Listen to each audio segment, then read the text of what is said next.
Chers compatriotes, bonjour, bonsoir, ça dépend de là où vous êtes. Nous sommes maintenant aujourd'hui pour continuer à vous informer à travers votre chaîne de toujours Congo Afrique et Conscience TV. Les choses évoluent telles que nous le savons après que le Rwanda soit frappé au cœur de son pouvoir par les sanctions américaines.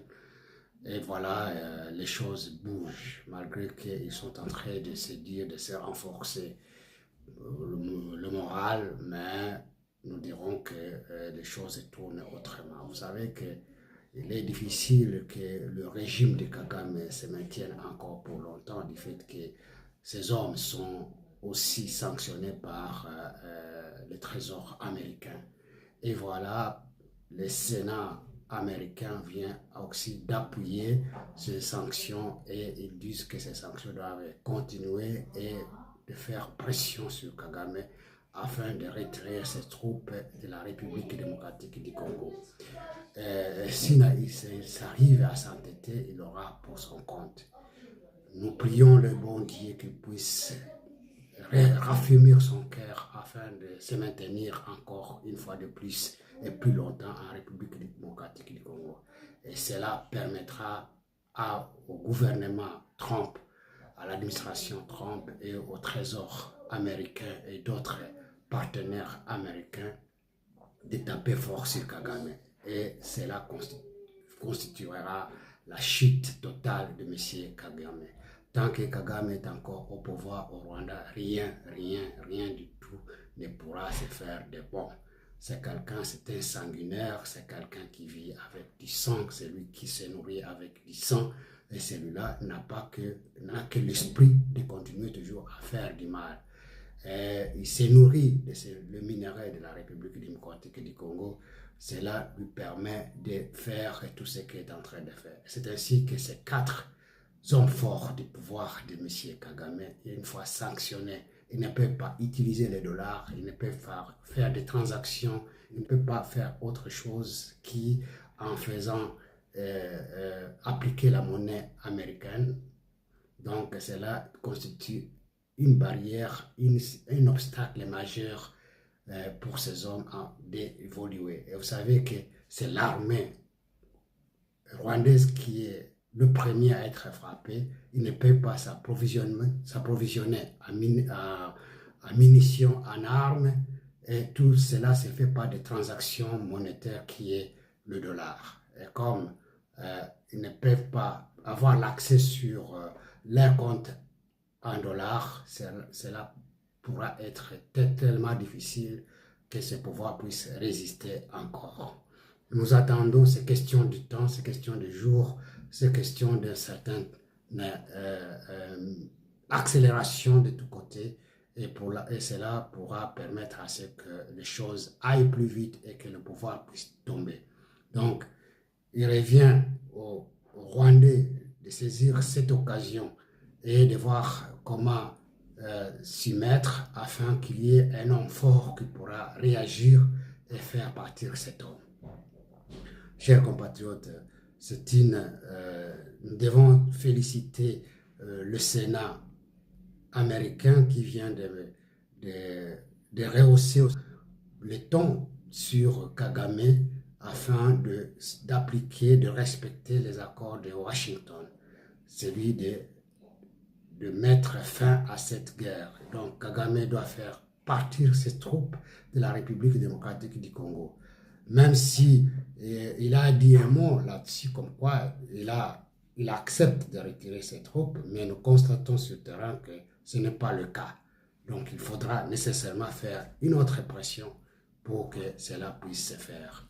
J'estime que, compte tenu de ses habitudes, comme toujours, il ne pourra pas les faire dans les jours à venir. Il pourra s'entêter et cela permettra à ce qu'il y ait des sanctions encore plus radicales et plus fortes qui vont tomber sur sa personnalité lui-même et sa famille propre, afin que celui-ci plie bagage de la République démocratique du Congo et se replie sur soi-même, ou bien qu'il soit débarrassé de son pouvoir.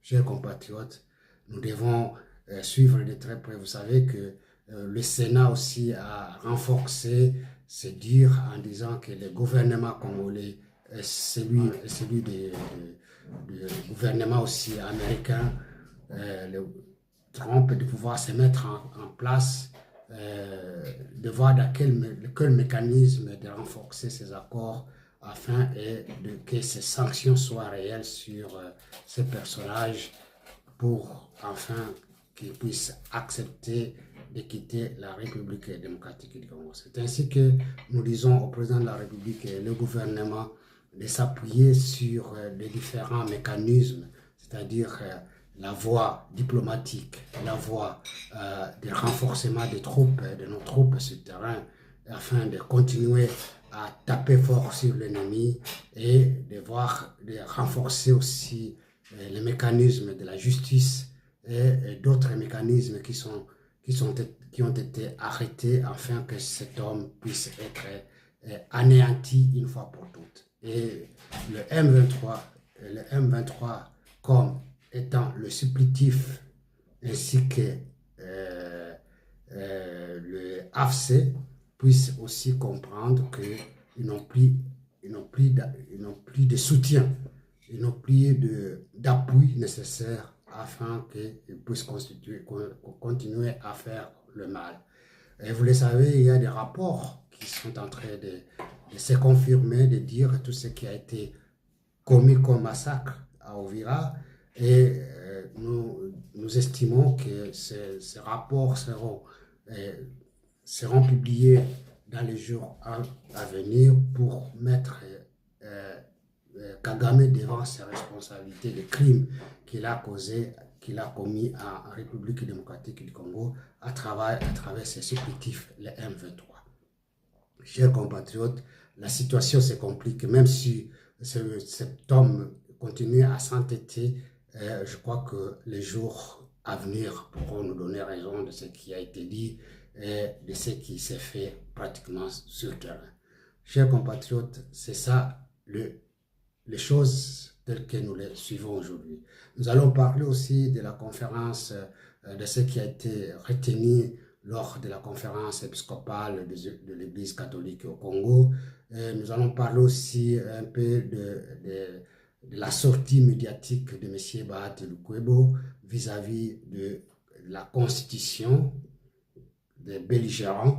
Nous allons parler aussi de la réaction de l'évêque de Bujimaï. Nous allons frôler un petit peu de ce qui a été dit par le professeur Nyabirungu au sujet de la justice internationale visant M.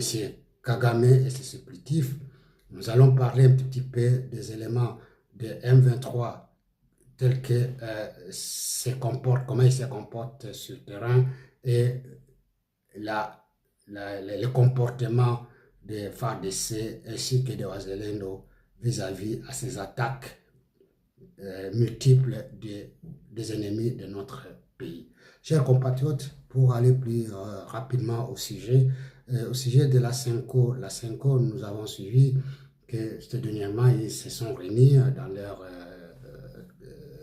leurs habitudes, dans un forum pour statuer dans leurs activités ecclésiastiques, ce qu'ils peuvent faire pour les compatriotes qui sont des catholiques.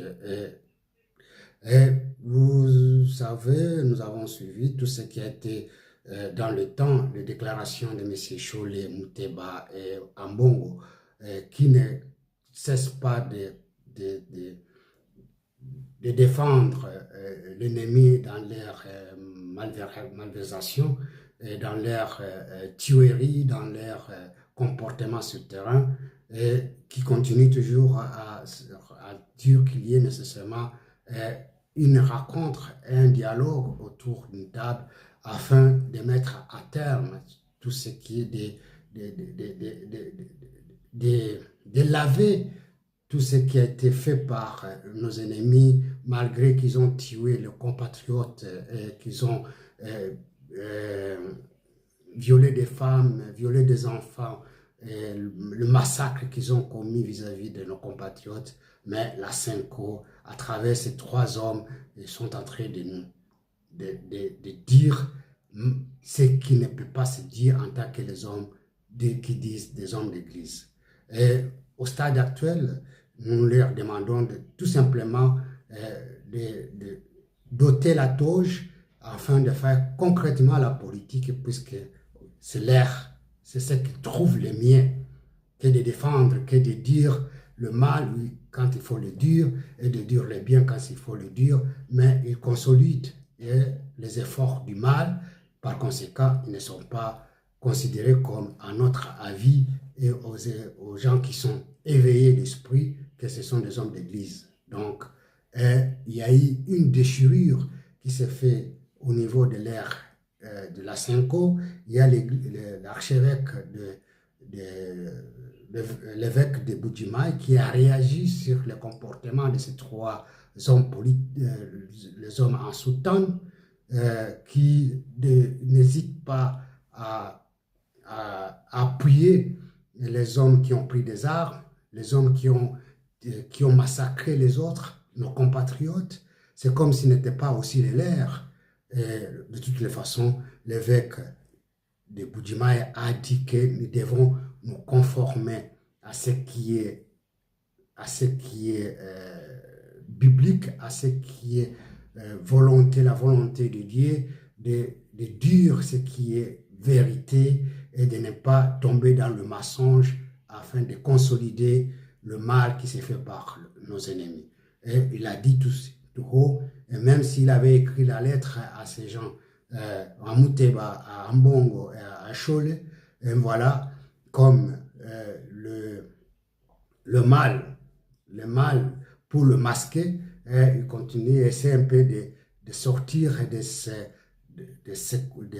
coquilles pour enfin diaboliser l'évêque de Bujimaï. Et pourtant, c'est ce qu'il dit est vrai. Et s'ils sont des hommes religieux, des hommes à prêcher l'évangile, donc d'ailleurs, et ils ne prêchent pas l'évangile, ils disent des catéchismes en passant pour endormir les catholiques. Mais il y a certaines personnes qui sont éveillées, et ils ont compris que ces gens ne sont plus encore dans la logique de ce qui est connu.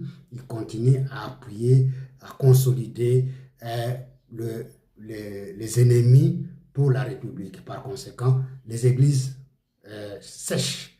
Et il y a des gens qui ont compris et qui commencent à partir d'eux-mêmes et ne peuvent plus encore continuer à entendre de ces hommes ce qu'ils sont en train de prêcher. Ils prêchent autre chose, ils pratiquent une autre chose. Cela, ça se voit par tout le monde et ce n'est plus à cacher. Et tout le monde doit prendre maintenant conscience et de voir si les mains doivent continuer à appuyer ces gens-là ou pas.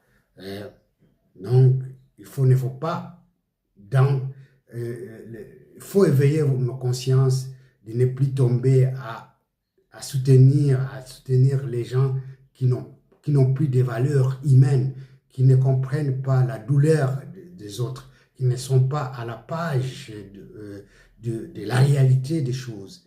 Ils s'attaquent au gouvernement en place, ils s'attaquent aux institutions qui sont établies, et c'est là pour affaiblir l'interne de notre pays au profit de l'ennemi.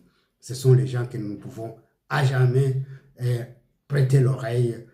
On demande à tous ces compatriotes qui traînent encore le pas de pouvoir comprendre et de s'élever comme un seul homme, de constituer l'unité de la nation pour enfin aller de l'avant, de ne pas donner la chance à l'ennemi qui rôde autour de ces gens-là, continuer à nous faire du mal et à détruire notre dignité, notre personnalité, notre valeur, notre nation. Nous devons nous battre pour indexer ces hommes et les mettre en dehors d'état de nuire. l'évêque de Bujimaï a dit vrai et la vérité blesse. Et quand la vérité blesse, les gens ne sont pas tranquilles. Nous estimons que cela doit continuer dans ce sens pour mettre à mal tous ces ennemis de la République. Chers compatriotes, professeur Bahati Lukwebo, qui est sorti en tant que regroupement, son groupement politique, se sont réunis et à la fin de ces assises, il a pris parole pour dire que la Constitution actuelle, ce n'est pas un problème, le texte n'est pas un problème, c'est le problème d'hommes. Donc, ce sont les hommes pour la politique qui est en place, qui est mal. Donc, il a même indexé le pouvoir en place, oubliant qu'il est dans cette dynamique qu'on dit que l'union sacrée. Et vous le savez tous, le professeur Bahati, depuis qu'il y a eu la guerre à l'est de la République démocratique, il n'a jamais pris parole condamnant l'agression de la République démocratique du Congo à travers ses ennemis qui sont venus en Kagame et ses supplétifs M23 AFC. Et pourtant, il se réclame celui de l'Est, celui de Kabar, un leader de Kabar. Et pourtant, Kabar est maîtrisé. Le Kabar est disséminé. La population n'arrive plus à se retrouver dans leur identité, dans leur entité administrative. Ils sont déracinés de leurs racines, mais il n'a jamais parlé de personnes, des gens de Kabar. Donc, cela veut dire que nous trouvons dans ces comportements-là, dans ce qu'il est en train de faire, que probablement, à moins que la justice ne nous dise le contraire, probablement il doit être en convenance avec tous ces gens-là qui attaquent la République démocratique, qui sont les agresseurs de la République démocratique du Congo. Et si nous avons essayé de voir de très près, toutes ces biens, les immeubles, les consorts n'ont pas été attaqués à Bukavu, n'étaient pas visés comme cible.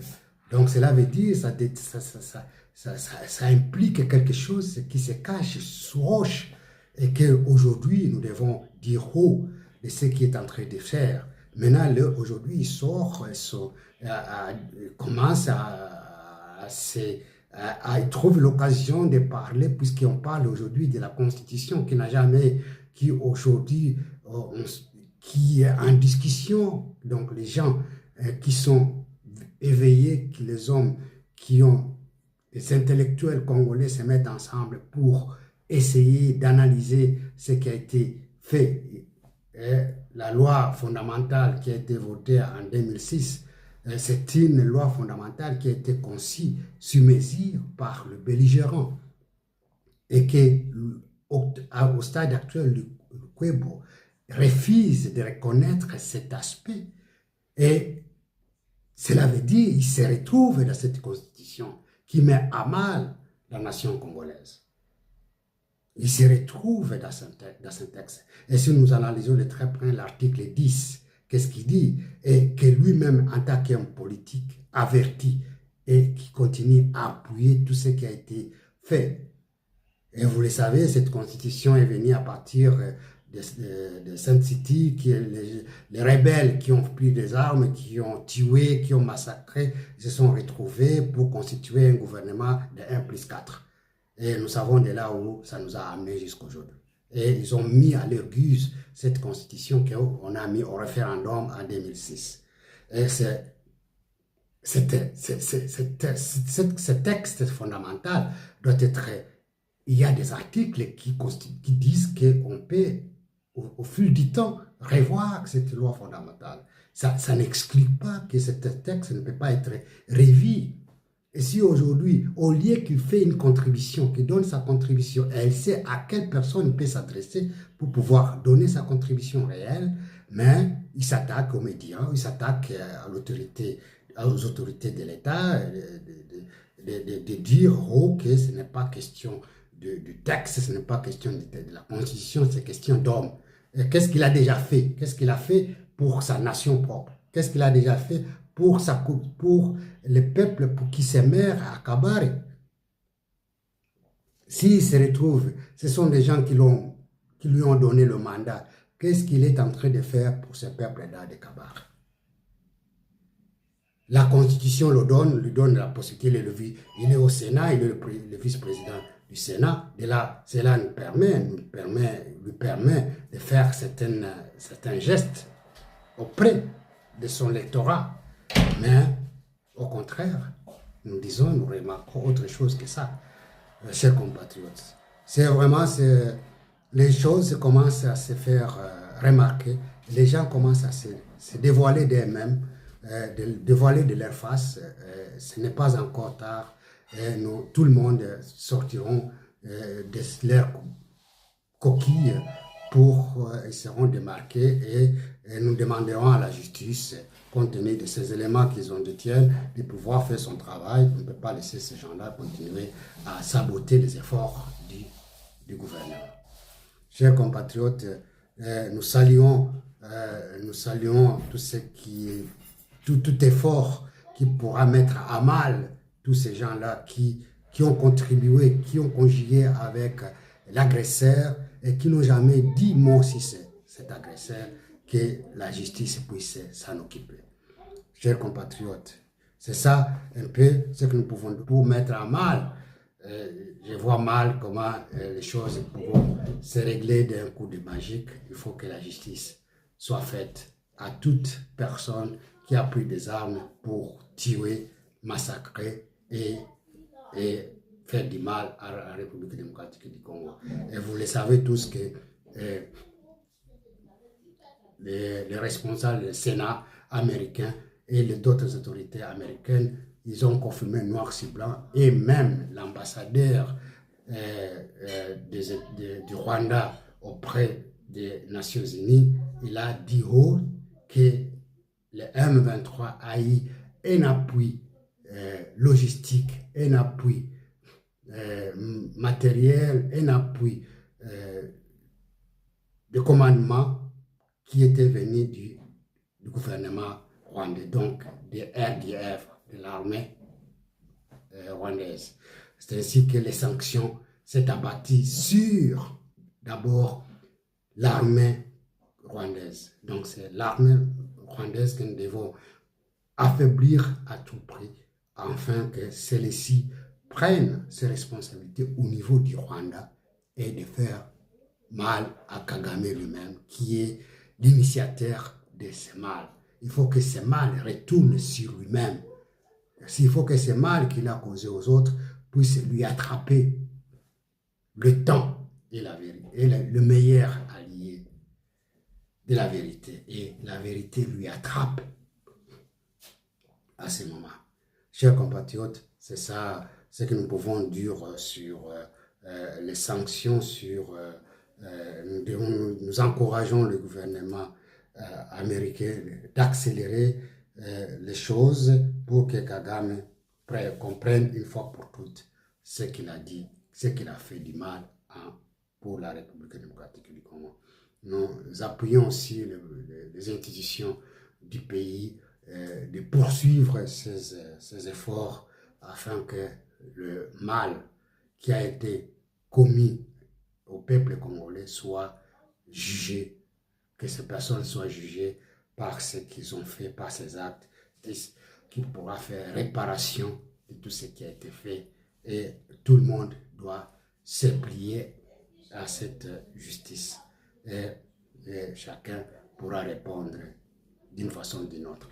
Merci, chers compatriotes. Je vous fais suivre ce qui évolue encore sur le terrain. Le sujet de bataille qui s'est fait dans la plaine de la Ruzizi. Et vous le savez tous que dans la plaine de la Ruzizi, le RDF n'a jamais plié bagage. À partir de Sang jusqu'à Kamanyola, tout cela. Je voulais suivre ce combat. Suivez tous ensemble. Par les FARDC poursuivent les affrontements contre les rebelles du M23 sur plusieurs axes stratégiques reliant Uvira à la frontière rwandaise. Ils affirment leur détermination à reprendre toutes les localités occupées et à protéger les populations civiles malgré une situation sécuritaire très volatile.